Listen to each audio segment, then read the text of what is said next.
വയ്യമ്മേ. പതുക്കെ വന്നാ മതിയടാ. നടക്കാൻ വയ്യ. സൂക്ഷിച്ചു പതുക്കെ നട. ആരൊക്കെയാ വരുന്നേ നോക്ക്. വാ.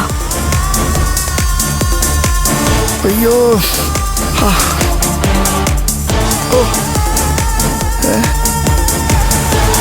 എന്താ?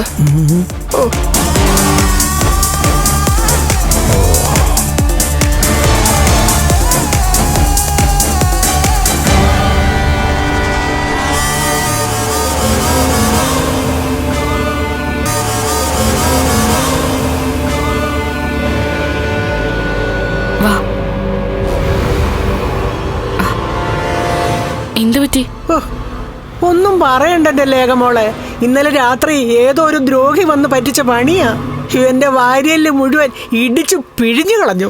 എന്റെ ലക്ഷ്മി, നീ കഴിച്ച പലഹാരത്തിനകത്ത് വിഷമുണ്ടെന്ന് പറഞ്ഞ് എന്നെ എന്തിനാ പ്രതിയാക്കുന്നേ? മനസ്സാ വാച എനിക്കതിനെ പറ്റി ഒന്നും അറിയത്തില്ല. അതെ, നിന്റെ വീട്ടിൽ വന്നാണ് മോഹിനി നിനക്ക് പലഹാരം ഉണ്ടാക്കി തന്നത് ആണേ.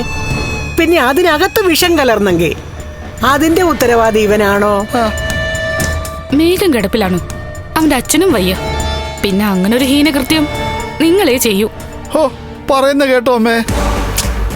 പറയുന്നവരൊക്കെ പറഞ്ഞോട്ടടാ. അതേ നാണയത്തിൽ നമുക്ക് തിരിച്ചടിക്കാൻ പറ്റില്ലല്ലോ പ്രതാപ.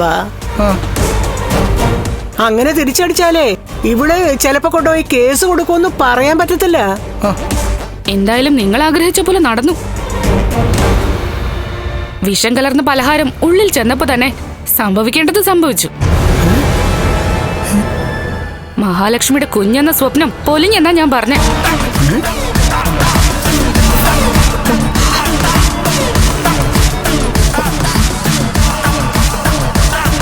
എന്താ അത് കേട്ടപ്പോ സന്തോഷായോ? നല്ല വേദനയോടാ വന്നത്. പക്ഷെ കുഞ്ഞു പോയെന്ന് അറിഞ്ഞപ്പോ ആ വേദന അങ്ങ് മറന്നുപോയതുപോലെ ആയല്ലോ. അയ്യോ, അങ്ങനെ ഒന്നും പറയല്ലേ.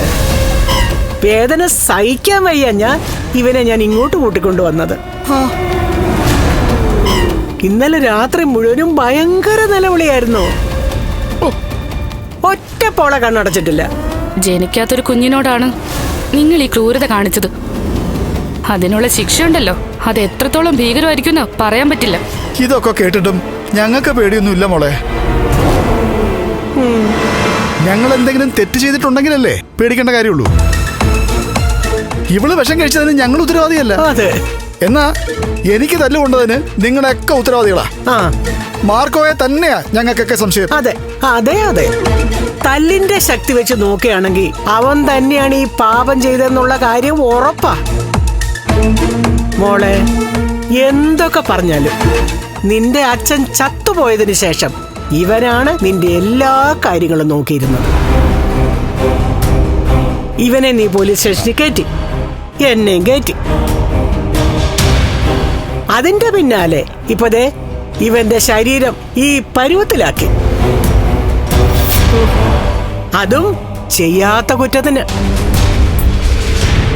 ഈ പ്രായത്തിൽ മൂത്തവരെ ഇങ്ങനെയൊക്കെ വേദനിപ്പിച്ചാലേ നമുക്ക് അതിന്റെ ഇരട്ടി വേദനിക്കേണ്ടി വരും. നീ നടക്ക്. വാ, പതുക്കെ പോക്ക്. അയ്യോ.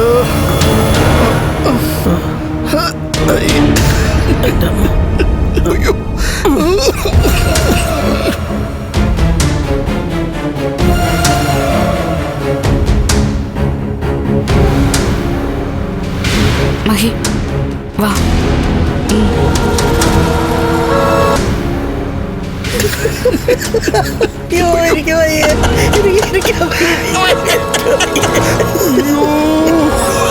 നിന്റെ ചികിത്സക്കൊപ്പം അവളുടെ കുഞ്ഞു പോയെന്നാണല്ലോ നിനക്ക് അറിയേണ്ടിയിരുന്നത്. അറിഞ്ഞല്ലോ, കുഞ്ഞു സ്വാഹ. പെട്ടെന്നേ തോമസ് വൈദ്യരെ കണ്ടിട്ട് മുറിയിലോട്ട് പോവാ. എന്നിട്ട് വേണം ഒന്ന് ചിരിച്ചു മരിക്കല്ലേ. നീ ചിരിക്കല്ലേ? വാ, ഞാൻ ചിരിച്ചോളാം.